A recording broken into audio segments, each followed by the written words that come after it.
Hello friends, আজি আমি এই ভিডিঅ'ত কথা পাতিম যে ইউটিউবত এডুকেশ্যনেল ভিডিঅ' কেনেকৈ বনোৱা হয়। ইউটিউবৰ কাৰণে এডুকেশ্যনেল ভিডিঅ' কেনেকৈ বনোৱা হয়। ইউটিউবৰ কাৰণে এডুকেশ্যনেল ভিডিঅ' ৰেকৰ্ড কৰাৰ দুটা পদ্ধতি আছে। এটা হৈছে এনেকুৱা হোৱাইট বৰ্ড, যিসকলে কেমেৰাৰ সন্মুখত ওলাবৰ কাৰণে অসুবিধা নাপায় তেওঁলোকে এনেকুৱা ধৰণৰ হোৱাইট বৰ্ড ইউজ কৰি নিজৰ লেসন বিলাক ৰেকৰ্ড কৰিব পাৰে। হোৱাইট বৰ্ড আৰু এটা মাৰ্কাৰ হলে তেওঁলোকে ইয়াত যি পঢ়াব বিচাৰে পঢ়াব আৰু ৰেকৰ্ড কৰিব। কিন্তু যিসকল শিক্ষকে কেমেৰাৰ সন্মুখত কমফৰ্টেবল ফিল নকৰে তেওঁলোকৰ কাৰণে বেলেগ উপায় আছে। হোৱাইট বৰ্ডৰ সহায়ত তেওঁলোকে পঢ়াব পাৰে কম্পিউটাৰত। তাৰ কাৰণে দুটা তেওঁলোকক সঁজুলি লাগিব। এটা হৈছে হাৰ্ডৱেৰ আৰু আনটো হৈছে সফটৱেৰ। এতিয়া হাৰ্ডৱেৰ কি লাগে মই দেখাই আছো। হাৰ্ডৱেৰৰ ভিতৰত আপোনালোকক লাগিব এটা পেন টেবলেট বা এইটো গ্ৰাফিক্স পেন টেবলেট বুলি কোৱা হয়। মই এইটো ইয়াৰ আগতে এইটো বেম্বো পেন টেব এইটো ব্যৱহাৰ কৰিছিলোঁ, কিন্তু ই আকাৰত সৰু হোৱাৰ কাৰণে অলপ অসুবিধা হয়। সেইকাৰণে কিছুদিন আগতে এইটো এক্সপি ডিকো পেন এইটো গ্ৰাফিক্স পেন মই আকৌ ললোঁ। এনেকুৱা এটা গ্ৰাফিক্স পেন লাগিব। ইয়াত এটা পেন থাকে, ইয়াত এইডালৰ সহায়ত আপুনি ইয়াত কানেক্ট কৰিব আৰু লেপটপত কানেক্ট কৰিব।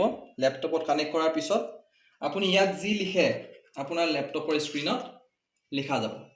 গতিকে হাৰ্ডৱেৰৰ ভিতৰত আপোনাক লাগিব এটা গ্ৰাফিক্স পেন টেবলেট আৰু এটা স্পিকাৰো লাগিব।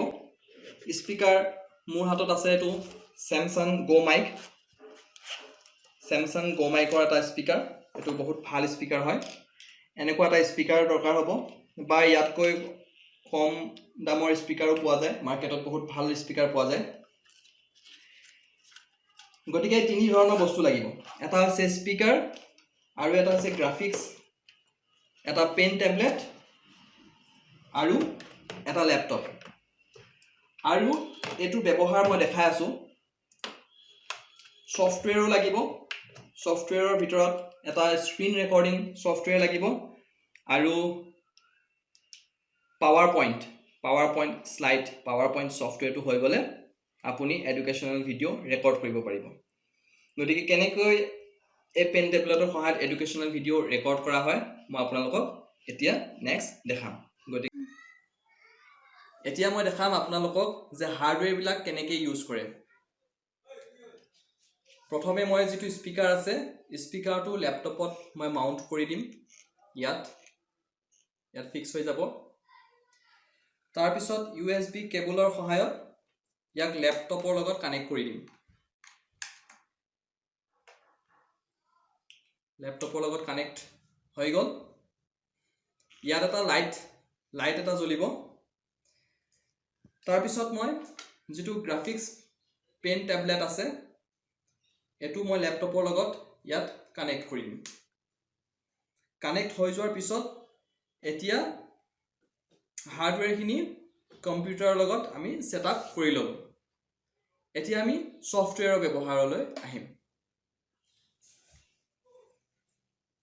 ছফটৱেৰ ইউজ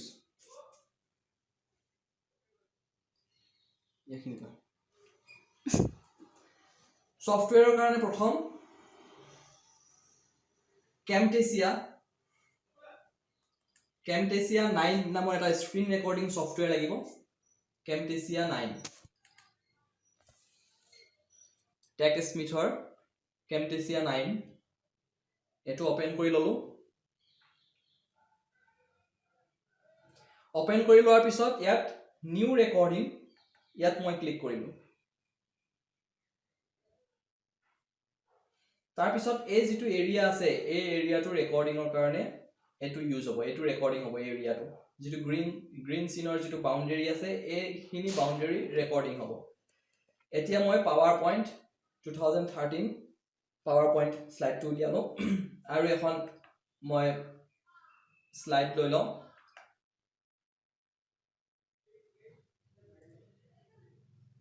এখন ব্ল্যাঙ্ক স্লাইড লওঁ লিখিবৰ কাৰণে ব্ল্যাঙ্ক তাৰ পিছত এতিয়া মই পেনটো লৈ ললো কালাৰটো অলপ চেঞ্জ কৰি লওঁ কালাৰ বগা লৈ লওঁ এতিয়া মই ইয়াত যি ইচ্ছা মই ইয়াত লিখিব পাৰো ইয়াত মই পঢ়াব পাৰো আৰু এটো ৰেকৰ্ডিংটো ক্লিক কৰি দিয়া লগে লগে এই স্ক্ৰিনখন ৰেকৰ্ড হৈ থাকিব 1 2 এটো ৰেকৰ্ডিং হৈ থাকিব এতিয়া মই ইয়াত যি লিখি থাকো এতিয়া ইয়াৰ লিখাবিলাক ইয়াত মই লিখি থাকিব পাৰিম ইয়াত মই যি আপোনালোকে যি সাবজেক্ট পঢ়ায় এই স্ক্ৰিনত লিখি পঢ়াই থাকিব পাৰে